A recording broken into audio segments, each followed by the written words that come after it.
Marcus Aurelius, the Roman emperor who embraced Greek philosophy. The Roman Emperor Marcus Aurelius ruled over the classical world's most powerful empire.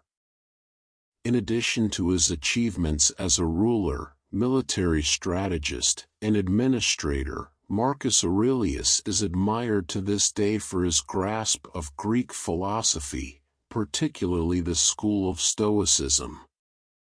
Marcus recorded his innermost thoughts and philosophical musings in his personal journal, Meditations. Thanks to the survival of this private journal, an intimate record of the Roman emperor's philosophy can still be read by a modern audience. During his early years and throughout his reign as emperor, Marcus maintained a close connection with the prominent Greek philosophers, rhetoricians, and thinkers of the day. As emperor, he faced turbulent times that forced him to put his Stoic philosophy into practice. Marcus Aurelius' early life. Marcus Aurelius was born on April 26, 121 AD in Rome into a wealthy senatorial family. He was probably introduced to philosophy by Diognetus, a Greek painter and philosopher.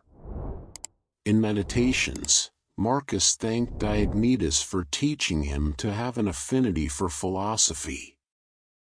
The young Roman was also apparently inspired by Diognetus to love the camp bed, the high blanket, and all else involved in the Greek training. This kind of minimalist living was espoused as a virtue in many Greek philosophical traditions. For instance, Cynic philosopher Diogenes famously chose to live homelessly in a large ceramic jar. As a young man, Marcus was athletic and enjoyed boxing, wrestling, and running. Each of these sports was celebrated at the ancient Greek Olympics, which continued to flourish under Roman rule. Early education. When he was about 11 or 12 in 132 or 133 AD, a new set of tutors took over Marcus' education. Among them was the Greek grammarian, Grammatikos, Alexander of Kottayum. Alexander hailed from a Greco-Roman city in Asia Minor. In ancient Greece and Rome, grammarians were responsible for the second stage of a boy's education. Accordingly, Alexander taught Marcus Greek literature and poetry from the classics by Homer, Archilochus, Hesiod, Simonides, and Stesichorus among others. Alexander and the Greek literary tradition he introduced Marcus to must have resonated with the boy. Despite being brought up in Rome, Marcus wrote the vast majority of his innermost thoughts, which appear in Meditations, in Greek rather than Latin. In Meditations, Marcus recalled Alexander's lessons in politeness and not to leap on mistakes, or cautiously interrupt when anyone makes an error of vocabulary. As Fausto Montana, a professor of ancient Greek language and literature, explained in an academic paper, Alexander was remembered by Marcus Aurelius for the polite sense of tolerance he showed towards those who, in his presence, used barbarisms and solecisms. Another of Alexander's students, a Greek from Mysia called Aelius Aristides, would go on to become a renowned orator and author himself. Marcus visited Aristides in Smyrna during the latter years of his reign in AD 176. The aging emperor was greatly impressed by an oration delivered by this fellow pupil of Alexander.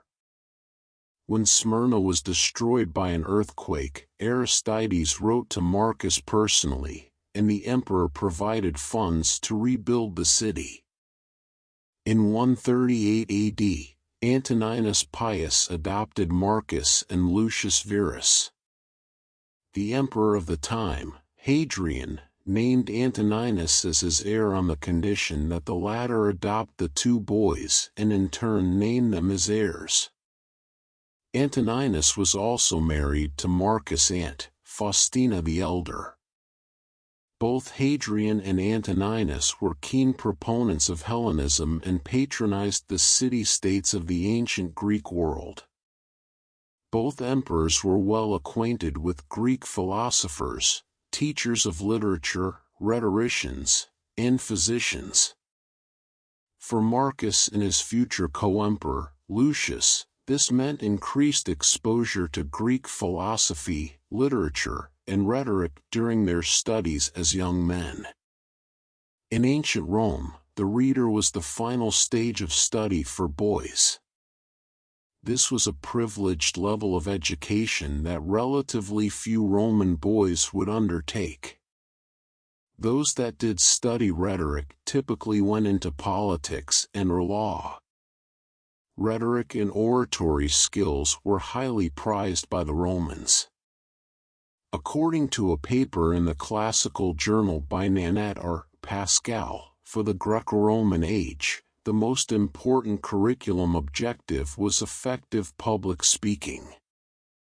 Marcus and Lucius had 3 Greek tutors and 1 Latin tutor in rhetoric. The Greek tutors were Herod's Attakus, Anninus Macer, and Caninius Celer. The Latin tutor was Marcus Cornelius Fronto. Herod's Attakus and Fronto were the most influential of the 5 readers. Marcus was fond of his teachers, but Attakus and Fronto seem to have hated each other.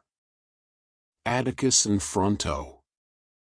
Attakus was invited by Antoninus Pius to Rome to educate his adopted sons around the year 140 AD.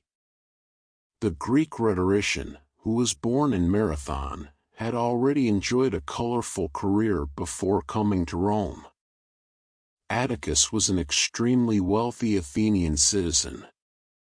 He was appointed prefect for all the free cities in Asia Minor in 125 AD and elected Archon of Athens in 140. According to historian A. J. Pappalus, he was one of the best-known figures of the Antonine period. Attakus, together with Fronto and the other readers, was responsible for teaching rhetoric and public speaking. Neither of the men was keen on the Stoic philosophy, which would later form the guiding principles of Marcus' life. Attakus was a staunch opponent of Stoicism specifically, whereas Fronto advised Marcus to stay away from philosophy in general. Like Attakus, Fronto was a wealthy man and briefly served as a consul for 2 months. The two teachers appear to have clashed over a legal matter, although the details are vague. Fronto was an advocate and was deeply involved in the Roman legal system. The young Marcus wrote to the 2 orators and implored them to settle the matter amicably. This appears to have fallen on deaf ears. Fronto wrote a letter back saying, "If I happen to call him an uneducated little Greek, it will not mean war to the death." The resolution of the legal matter is lost to history. It is believed that Marcus was introduced to Stoicism by the Greek philosopher Apollonius. As with the readers, Antoninus invited philosophers to teach the future emperors in Rome. There is some confusion as to which polis, ancient Greek city-state, Apollonius hailed from. Chalcedon in Asia Minor is the most common assumption, but he may have been born in Chalcis, Evia, or Nicomedia, Asia Minor. The teachings of Apollonius seem to have had a profound effect on Marcus. In particular, his lessons may have later helped Marcus during difficult times, of which there was ample supply during his reign as emperor. In Meditations, Marcus wrote, "From Apollonius, moral freedom, the certainty to ignore the dice of fortune, and have no other perspective, even for a moment, than that of reason alone, to be always the same man, unchanged in sudden pain, in the loss of a child, in lingering sickness. Antoninus also had Quintus Junius Rusticus instruct Marcus and Lucius in philosophy. Rusticus was a Roman politician and teacher. Like Apollonius, he was a Stoic. According to the Historia Augusta, Marcus received most instruction from Junius Rusticus, whom he ever revered and whose disciple he became, a man esteemed in both private and public life, and exceedingly well acquainted with the Stoic system. Marcus credits Rusticus for introducing him to the works of Epictetus. Epictetus was a Greek Stoic philosopher, born in Hierapolis, a major Greco-Roman city in what is today's southwestern Turkey. Marcus would have been about 14 years old when Epictetus died. Rusticus gave Marcus his copy of Discourses by Epictetus.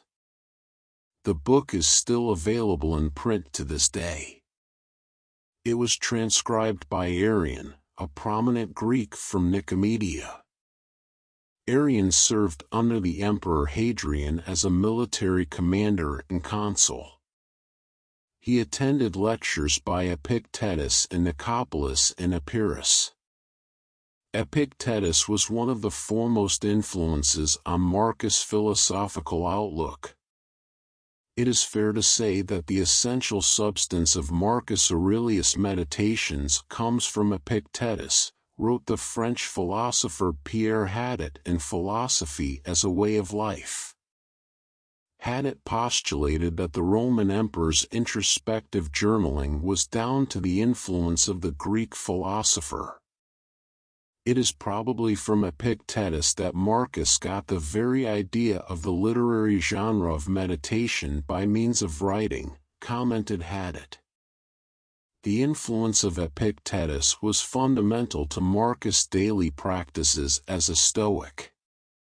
For the Greeks, philosophy was a way of life.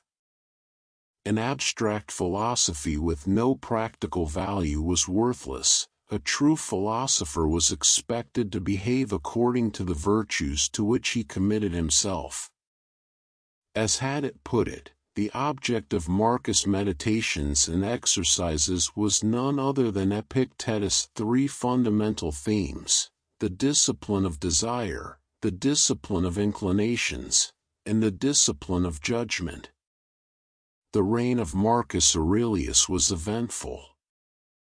He had to contend with wars, the administration of a vast empire, and a plague that wiped out between a quarter and a third of the empire's entire population.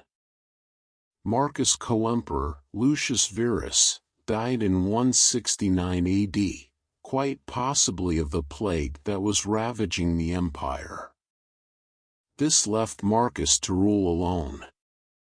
That he is remembered as one of the 5 good emperors is a testament to his philosophical practice.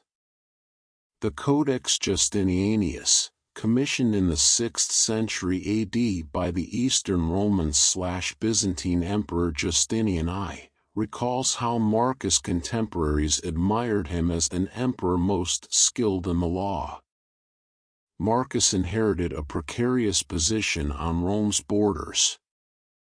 First, the empire was threatened by the Parthians and then by the Germanic tribes. Ultimately, Rome prevailed in repelling both threats, but not without significant losses first. Marcus personally oversaw the grueling campaigns against the Germanic tribes. The Marcomannic Wars, as they became known, lasted for 14 years. And it was during these tough times that the emperor wrote most of his meditations. Marcus' words and meditations paint a compelling picture of a man who was able to bear the immense burdens of his duty to Rome. In one passage he wrote, be like the rocky headland on which the waves constantly break. It stands firm, and round it the seething waters are laid to rest. On suffering and misfortune, the emperor reflected, such a thing could have happened to any man, but not every man could have borne it without pain. So why see more misfortune in the event than good fortune in your ability to bear it? In recent times, Stoicism has experienced a renaissance in popularity. For example, the Instagram account, Daily Stoic, has over 1.8 million followers.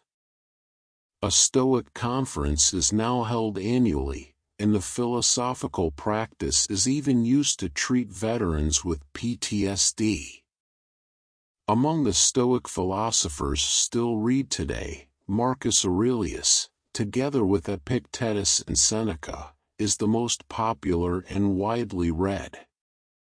During the COVID-19 pandemic especially, publisher Penguin Random House noticed a significant upsurge in the sale of Stoic works such as Meditations. That a philosophy, with its origin in the Hellenic world thousands of years ago, endures to this day, is a testament to the ancient Greek search for wisdom, virtue, and a life well lived. For many modern readers, Marcus Aurelius is the embodiment of this philosophy in practice.